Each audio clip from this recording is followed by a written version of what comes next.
The first time Nurse Siluun saw the human soldier, he was holding his side with one hand and dragging a bent metal panel with the other.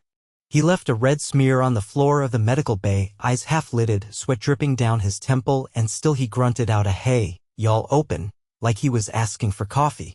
"This is not a docking station," Siluun said, alarmed at the sight of the blood.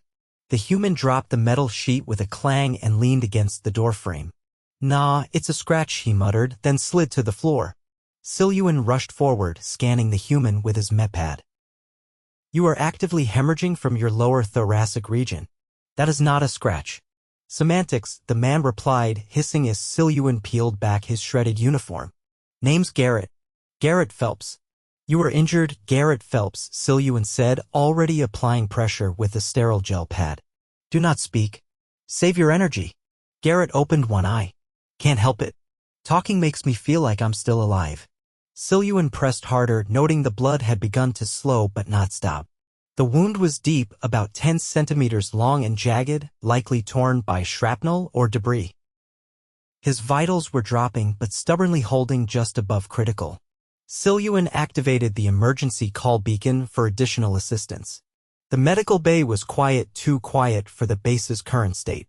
Outside, the alien city of Kalar was in disarray. The joint defense operation between humans and the Kethari Alliance had gone wrong 3 days ago. A misfired orbital defense grid had rained debris over the southern quadrant. Garett had likely been caught in one of the collapses. Siluun had seen footage, buildings crumbling like ash, streets swallowed in smoke. No one was expected to have survived the Sector N-17 collapse. "I was told," Siluun said carefully, "that no life signatures were detected in your quadrant." "Then somebody's scanner needs a tune-up," Garett mumbled. When emergency medtechs arrived, Garett was unconscious. Siluun oversaw the surgery, his long fingers moving with practiced precision, but something about the human's anatomy unsettled him. Not the unfamiliarity, he had studied human physiology extensively, but the sheer stubbornness of his body. The wound had missed all major organs by millimeters. Veins had constricted almost instinctively to reduce blood loss. His heart rate adjusted, slowing just enough to conserve oxygen. It was as if his body had made a decision to survive and every cell had obeyed. 3 days later, Garett woke up. Siluun was scanning nutrient levels when the human stirred and groaned. "Worse beds than this back home," he said, voice coarse and dry. "You should not be awake." Siluun frowned. "You lost over 30% of your blood volume and underwent invasive surgery." "Yeah, but you fixed me, right?" Garett squinted at him. "You the nurse." "I am Nurse Siluun, yes." "Lifesaver," Garett said, shifting slowly. "Feels like someone parked a shuttle on my ribs." "You fractured none, though your intercostal muscles sustained trauma." "Sounds fancy. Hurts like hell." Siluun turned to prepare another pain inhibitor. "You should remain still. Your body is not ready for movement." "I'm just checking," Garett said. "Did you find a metal sheet on me?" "I dragged one in." "Yes." "Why?" "Had a map etched into the underside. Needed it." "You dragged a heavy panel while bleeding to death for a map?" "Well, yeah. Whole squad's gonna need that data if they're still out there." Siluun blinked. "You were not concerned about your own survival?" The human looked at him, brow furrowed. "What good's surviving if I leave him to die?" There was no pride in his voice. No boast. He spoke plainly, like he was stating a fact. Siluun didn't reply. Instead, he administered the injection and watched as Garett's breathing steadied. Over the next week, Siluun attended to him daily. The wound closed slowly, the scar forming unevenly. Garett followed instructions with reluctant compliance but never stopped asking questions. About the Kethari, about the war, about the medical equipment. "You guys got any of that rapid heal gel?" he asked one morning. "That is restricted to dermal abrasions," Siluun replied. "Your injury required layered regeneration." "Ah, so the boring way?" He winced as Siluun lifted the bandage. The healing wound was red and ridged but no longer oozing. "You will walk again with reduced pain in 2 weeks," Siluun said. "Full strength may take another 6. Garett nodded, then asked, "You ever get tired of patching people up just to send them back out?" Siluun hesitated. "Yes." Garett chuckled softly. At least you're honest. That night, the base shook. Siluun was thrown from his cot, alarms blaring. Emergency lights flickered red. He rushed to the triage ward, where injured soldiers, mostly Ketheri, were being carried in. Blasts had hit the eastern defense wall. When he reached Garett's room, it was empty. Where's the human? Siluun demanded from the nearest medtech. Gone when the attack started. Said he had to help. Siluun hurried to the command center. He found Garett hunched over a console, blood dotting his gown. You left your bed in the middle of an assault? Siluun snapped. Couldn't lie there while the place burned, Garett said, still typing. Used your medbay terminal to patch into the sensor grid. Found where the breach is widest. Sent coordinates to the defense team. You are not cleared for that level of movement, Siluun said, moving toward him. You reopened your wound. Then patch me up again, Garett grinned, then winced. Kidding. Mostly. Siluun dragged him back to the medbay himself. Garett didn't protest, but the return trip left him pale and gasping. The wound had torn at the edges again. Siluun cleaned and re-stitched it with practiced speed, his hands shaking slightly. Garett lay still this time. You humans, Siluun said quietly. You insist on walking on shattered limbs. You ignore pain. You call near-fatal wounds scratches. Why? Garett licked dry lips. Because if we stop, we might never start again. Siluun looked at him for a long moment. That is not healthy. No. But sometimes it's necessary. In the days that followed, the base settled into uneasy peace. Siluun kept Garett under close watch. He allowed no unauthorized departures from the medbay and assigned 2 Ketheri techs to monitor him when he wasn't present. Garett grew restless. I feel like a caged animal, he muttered one afternoon, flexing his fingers. You are not a prisoner, Siluun said. You are recovering. I've been through worse. That is not the point. You ever been shot? No. Then believe me when I say this feels like a vacation. Siluun sighed. If vacation involves internal bleeding and restricted mobility, your species has strange leisure customs. Garett laughed, then coughed.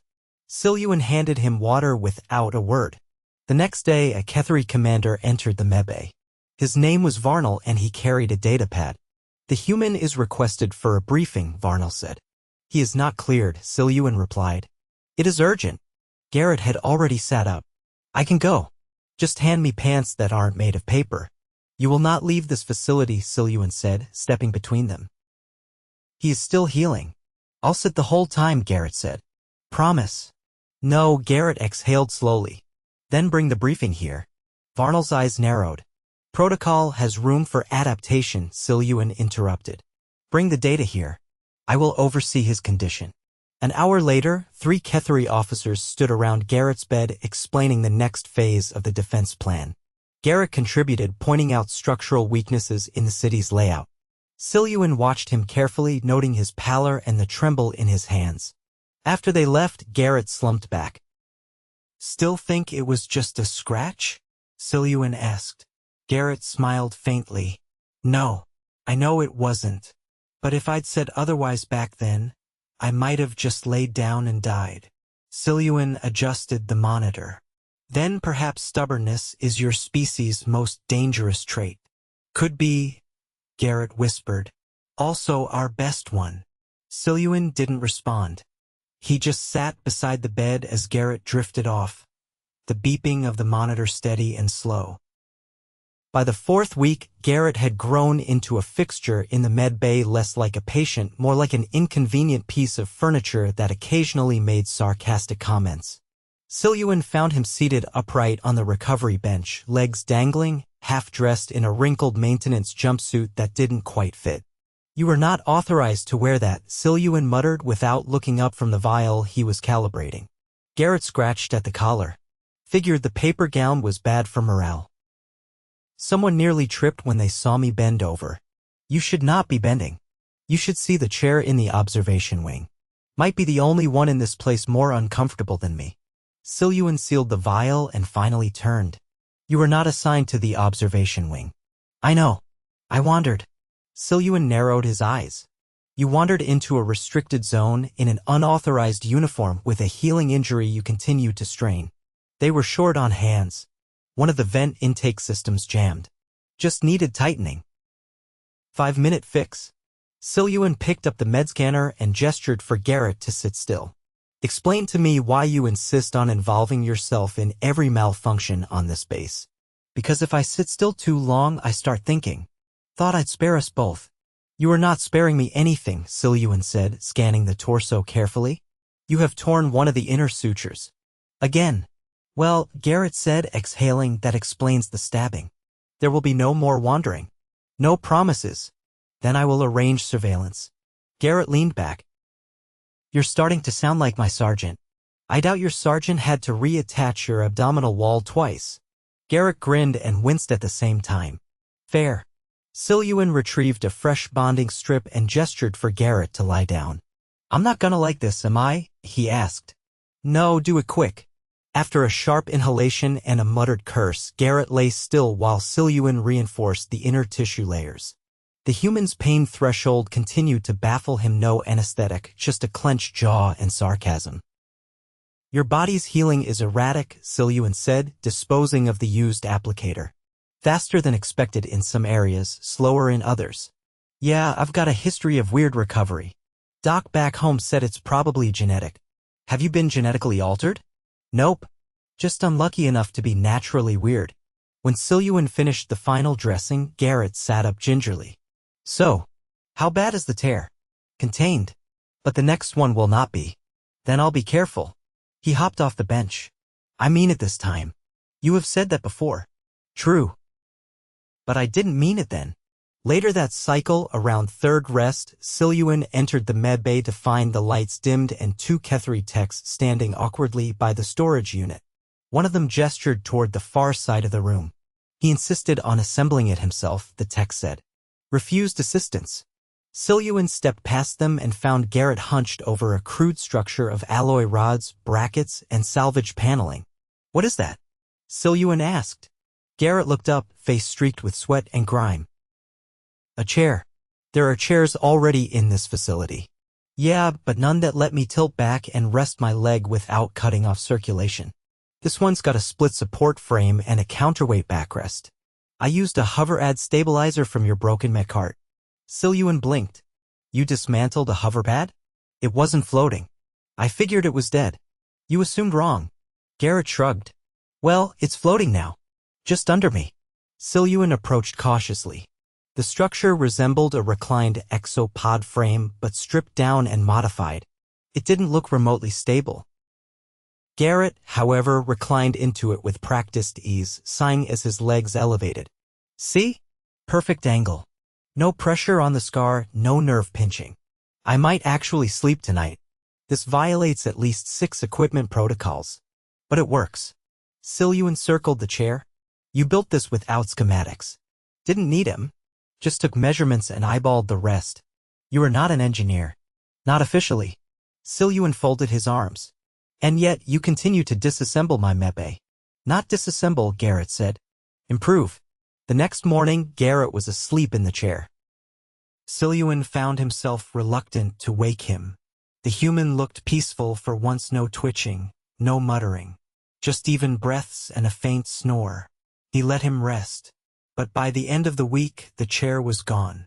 Where is it? Siluun demanded when he entered the recovery ward. Garett looked up from a datapad. Loaned it to the evac ward. Lieutenant Gashari's got a fractured pelvis. Figured he needed it more. You should not be lifting that chair. I didn't. I taught one of the Kethri how to shift the counterbalance without destabilizing it.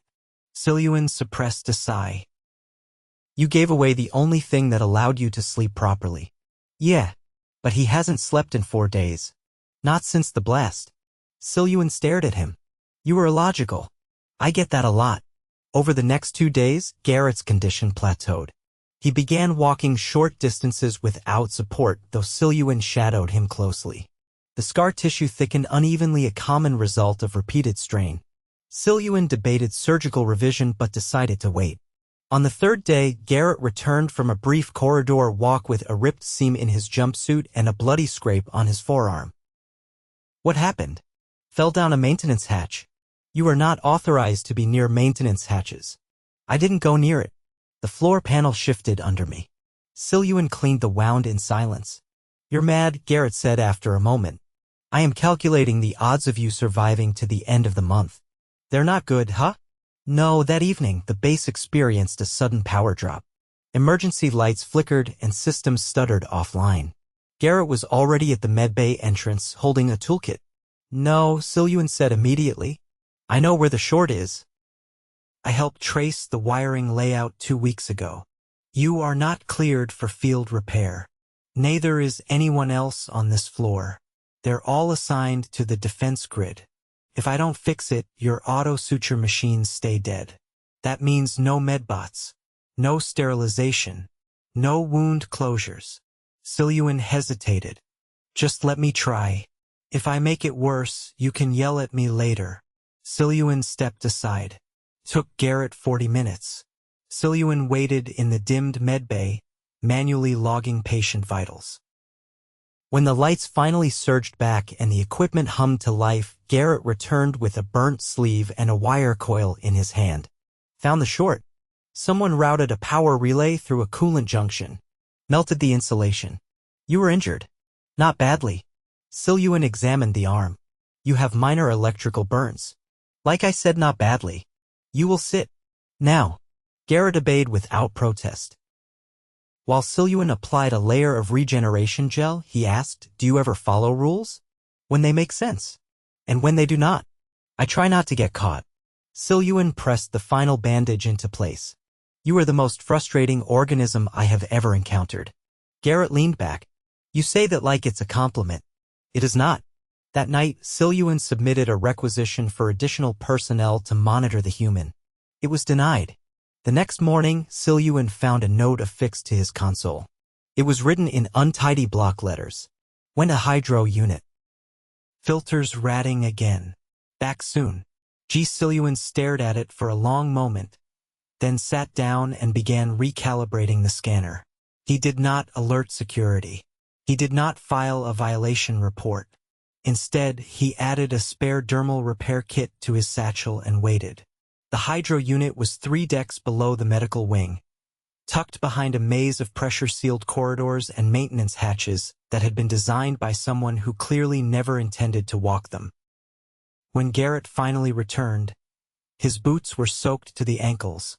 The sleeve of his jumpsuit was scorched in a new spot, and he was wheezing softly through his teeth. Siluun didn't ask where the human had been. He simply pointed to the bench and set down the dermal kit.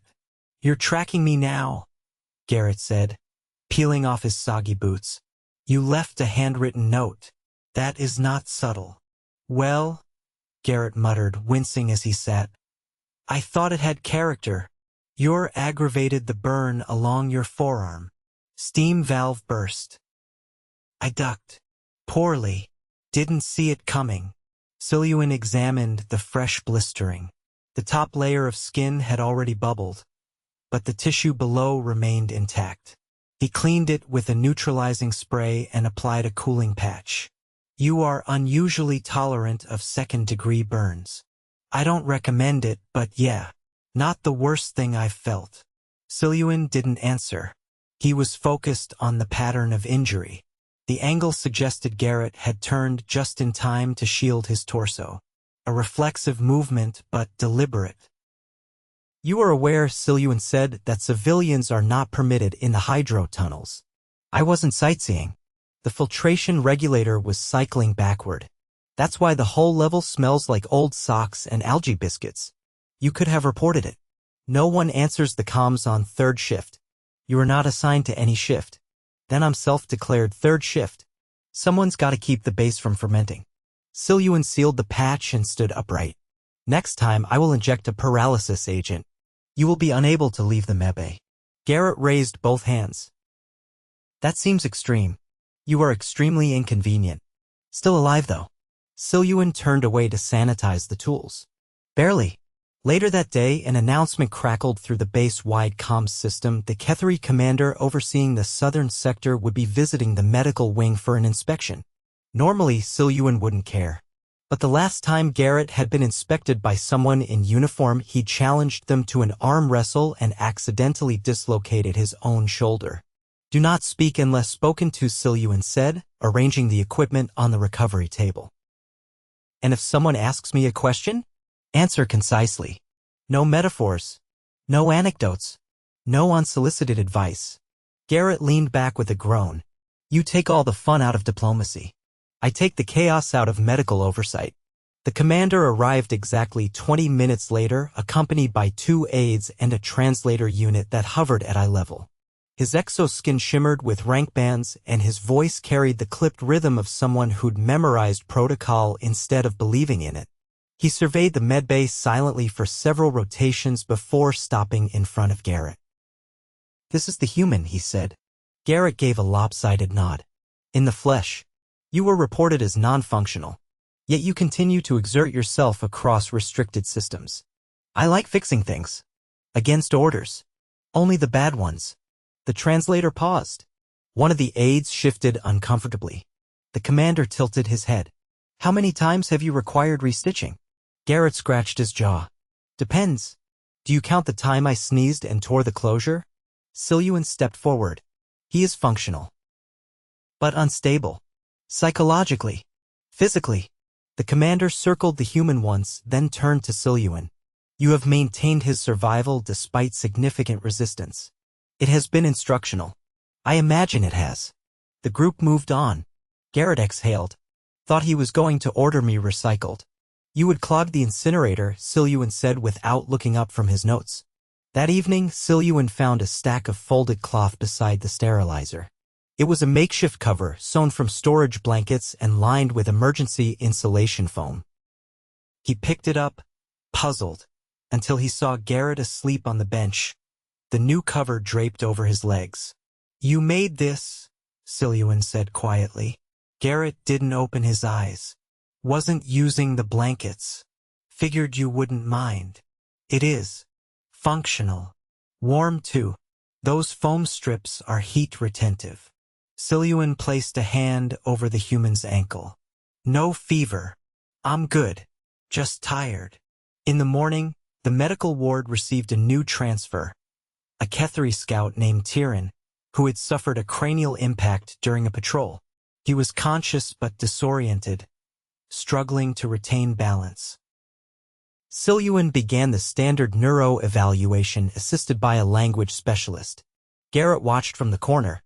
"What's wrong with him?" he asked quietly. "Vestibular disruption," Siluun replied without turning. His balance center was jarred. "Can I help?"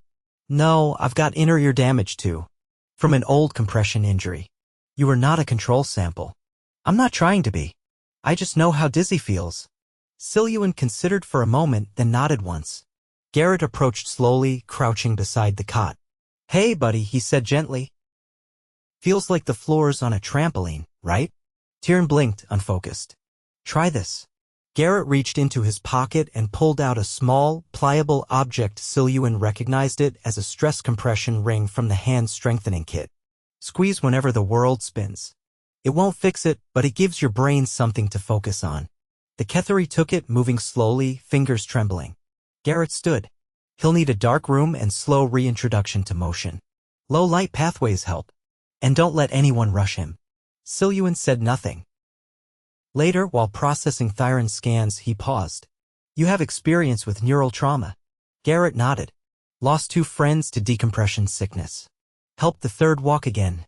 Took 6 months. You never mentioned this. You never asked." Siluun adjusted the neural calibrator. "You are difficult to categorize. Story of my life." 2 days later, Garett was officially cleared for limited duty. The base had sustained minor structural damage during a meteorite microburst, and several sections needed reinforcement. Siluun delivered the clearance personally, along with 2 conditions: no solo excursions and no lifting above 15 kilograms. Garett read the document and raised an eyebrow. 15 kilos? That's a bag of tools and 1 insult away from useless. Then carry fewer tools. And avoid insults. "I'll try." No promises on the second one. He left the medbay at midday. Siluun half expected to see him returned on a stretcher by evening. But when Garett reappeared at last light, he was upright, mostly clean, and carrying a datapad. I updated the structural map. Found a split in one of the support beams under storage bay 4. Flagged it.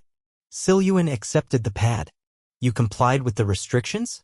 Didn't lift anything heavier than my own disappointment. That is heavier than 15 kilograms. Garett grinned. Then I cheated. But only a little. Siluun inspected the map silently. The flagged section was accurate, the notes thorough. He handed back the datapad. You are functional. High praise. You may report to engineering control at your discretion. Garett paused. You trying to get rid of me? I am ensuring you break fewer bones. Fair enough. He turned to leave, then glanced back. I know I've been a pain. Yes. But thanks. For not giving up. Even when I was being a stubborn idiot. Siluun closed his terminal. You were not being an idiot. Just stubborn. Relentlessly. Garett saluted with 2 fingers and stepped out into the corridor. Siluun watched him go, then sat down at his console and updated the personnel file. Under status, he wrote, cleared for duty. Persistent, unpredictable, but reparable. He considered for a moment, then added, capable of surviving himself eventually. He closed the file. There were no alarms, no injuries, no humans dismantling his equipment. For the first time in several cycles, the medbay was quiet. Siluun leaned back in his chair and allowed himself the rarest indulgence. 15 full seconds of uninterrupted stillness. Then he opened a new requisition form. If Garett was going to be on duty again, they'd need more dermal patches. And a spare med cart.